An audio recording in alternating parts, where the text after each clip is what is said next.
Mesdames et messieurs, bienvenue sur cette nouvelle enquête exclusive. Aujourd'hui, nous plongeons au cœur d'un sujet aussi mystérieux que controversé, la présence de combattants chinois en Ukraine. Sont-ils des mercenaires en quête de fortune? Des soldats envoyés par Pékin dans l'ombre? Ou simplement des individus pris dans l'engrenage d'un conflit mondial? Depuis le début de l'invasion russe en Ukraine en février 2022, des rumeurs persistantes évoquent l'implication de citoyens chinois sur le champ de bataille.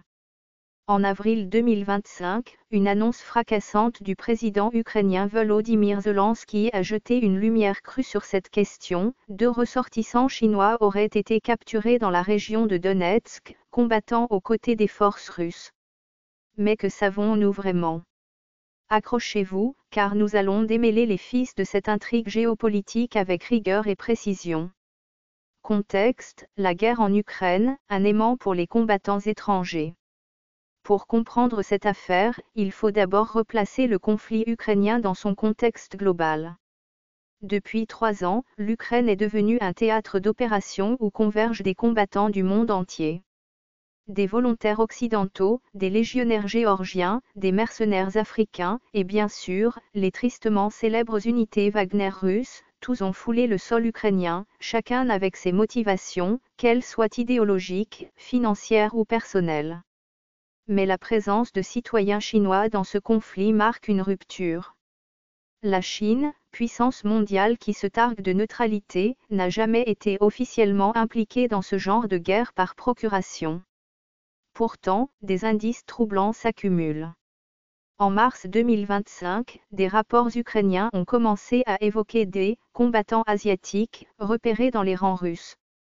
Puis, le 10 avril, Zelensky a confirmé la capture de 2 hommes, identifiés comme des citoyens chinois, dans une zone de combat près de Bakhmut.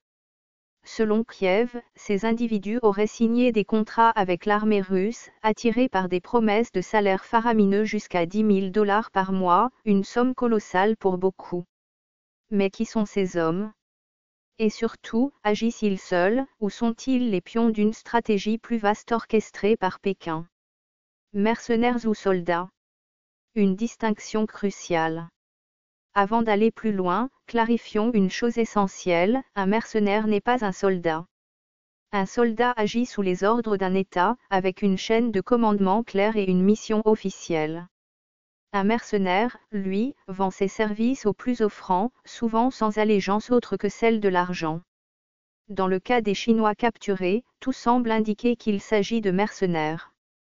Les autorités ukrainiennes affirment qu'ils n'ont trouvé aucune preuve d'un mandat direct du gouvernement chinois.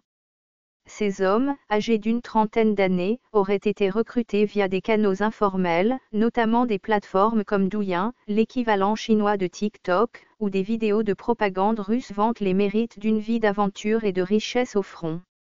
Mais cette explication est-elle trop simple?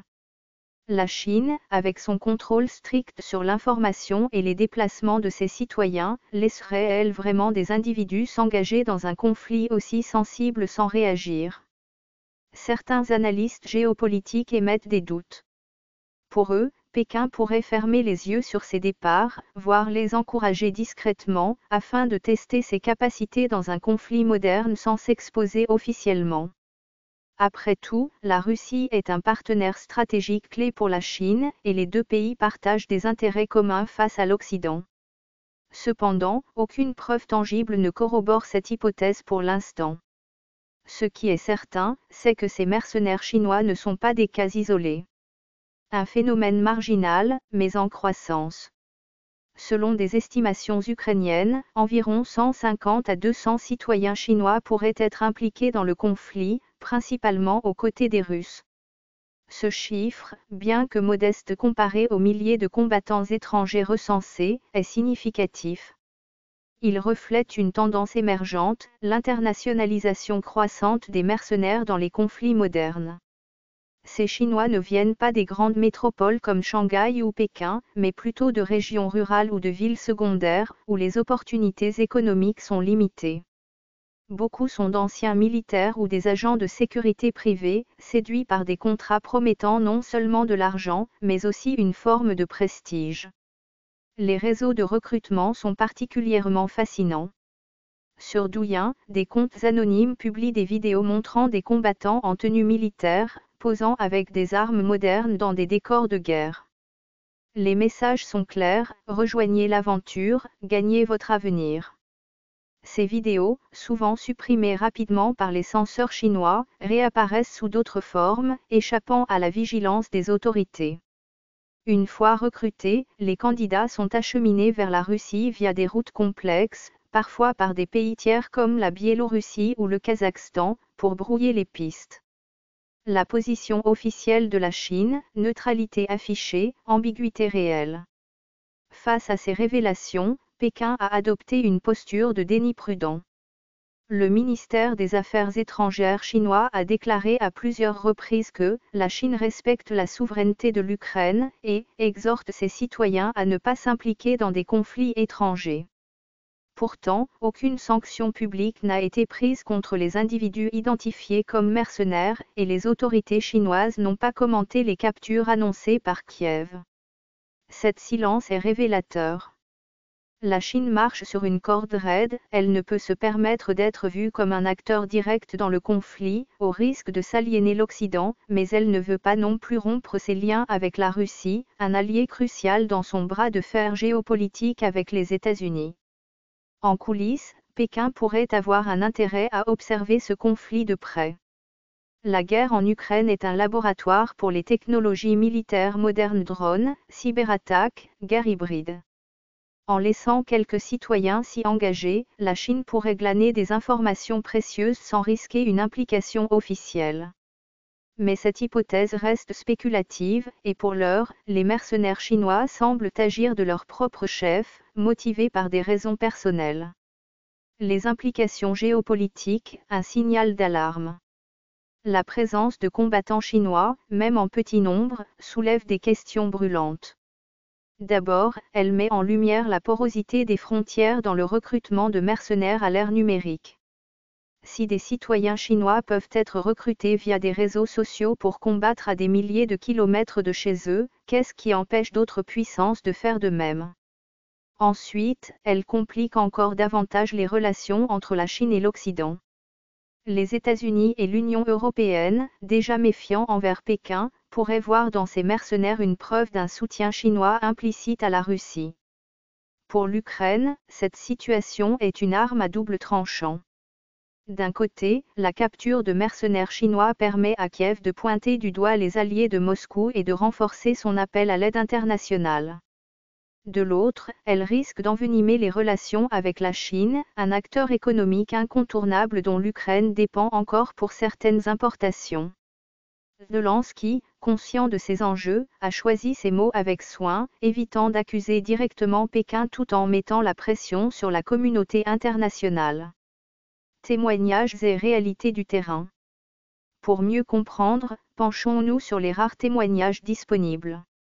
Selon des rapports de prisonniers interrogés par les forces ukrainiennes, les mercenaires chinois décrivent des conditions difficiles au front. Contrairement aux promesses de richesse, beaucoup se retrouvent sous-équipés, mal entraînés pour un conflit de cette intensité, et souvent abandonnés par leurs recruteurs russes une fois sur place. Certains affirment avoir été trompés, pensant qu'ils seraient déployés dans des rôles de soutien plutôt que sur les lignes de front.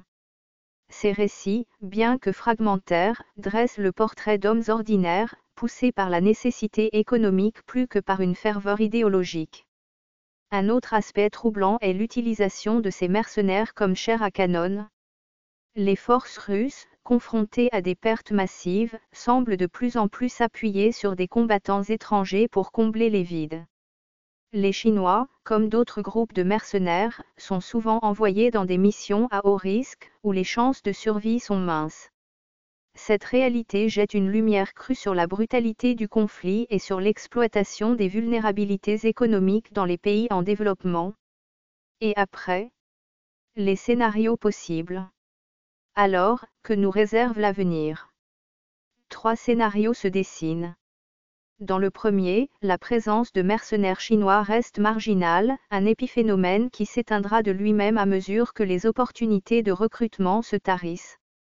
Dans le deuxième, Pékin décide de durcir le ton, en renforçant les contrôles sur ses citoyens et en coopérant avec l'Ukraine pour rapatrier les individus impliqués, afin de protéger son image internationale. Dans le troisième, plus inquiétant, le phénomène s'amplifie, attirant d'autres nationalités et transformant l'Ukraine en un véritable marché mondial du mercenariat. Une chose est sûre, cette affaire ne peut être ignorée. Elle nous rappelle que la guerre en Ukraine n'est pas seulement un conflit régional, mais un miroir des tensions globales qui redessinent notre monde. Les mercenaires chinois, qu'ils soient quelques dizaines ou quelques centaines, sont un symptôme de cette nouvelle réalité, où les frontières entre États, individus et intérêts privés s'effacent. En conclusion, l'histoire des combattants chinois en Ukraine est loin d'être résolue. Pour l'instant, tout indique qu'il s'agit de mercenaires agissant pour des motifs personnels, sans lien direct avec Pékin. Mais dans un monde où l'information est une arme et où chaque geste est scruté, cette affaire pourrait avoir des répercussions bien au-delà des champs de bataille ukrainiens. Nous continuerons à suivre ce dossier de près, car une chose est certaine, dans la guerre moderne, aucune pièce du puzzle n'est anodine. Merci de nous avoir suivis, et n'oubliez pas de vous abonner pour ne rien manquer de nos prochaines enquêtes.